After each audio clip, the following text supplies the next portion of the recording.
So guys, এটা কিন্তু রান্না বান্না হয়ে গেছে কমপ্লিট। এখন বসে পড়েছি খাওয়া দাওয়া করতে। এদিকে ভাত নিয়ে নিয়েছি, তো এখনও এদিকে রয়েছে হান্ডি চিকেন, তার সাথে সবাই খেতে বসে পড়েছে। এদিকে আমাদের বঙ্কিম আপাতত পরিবেশন করছে। তো চলো দেখি আবার পুরো হান্ডি চিকেন দেখতে তো দারুণ হয়েছে, এখন খেতে কেমন হবে সেটা বিষয় আর কি। খেতে আমি 100% শিওর যে ভালোই হবে, কারণ বঙ্কিম রান্না বেশ যথেষ্ট ভালো করে।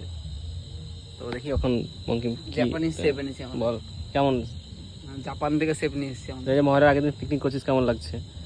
সকাল অবধি তো হওয়ার কোনো কথা ছিল না, মাংস না দিয়ে ভাত এমনি খেতে ইচ্ছে হচ্ছে। তাই না? মাংস না দিয়ে বঙ্কিম এত সুন্দর রান্না করেছে, মাংস না দিয়ে ভাত খেতে ইচ্ছে হচ্ছে। নিলে কেমন লাগছে? পিকনিক হওয়ার কথা ছিল না, অথচ হচ্ছে।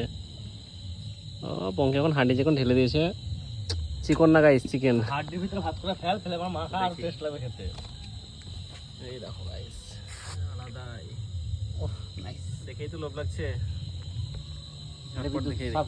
তুমি করো, তুমি করো, তুমি এই যে আপাতত চিকেন পড়ে গেছে, এখন স্বাদ নিয়ে চিকেন পড়ে গেছে আমাদের।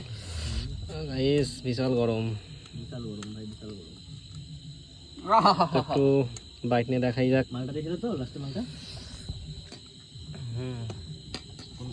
না, মালটা দেখলে তো? হ্যাঁ, সব মাল দিয়েছে। অসাধারণ খেতে হয়েছে, অসাধারণ। এটা বাইট নিয়ে বল কেমন লাগছে। মুখে দেখো রসুন। এটা বাইট নিয়ে বল কেমন লাগছে। এটা বাইট নে, আমি মেরে দিস। মাল ফাল দাও। অসাধারণ। চলো চলো গাইস, খেয়ে নিই, তারপর কথা হচ্ছে আবার।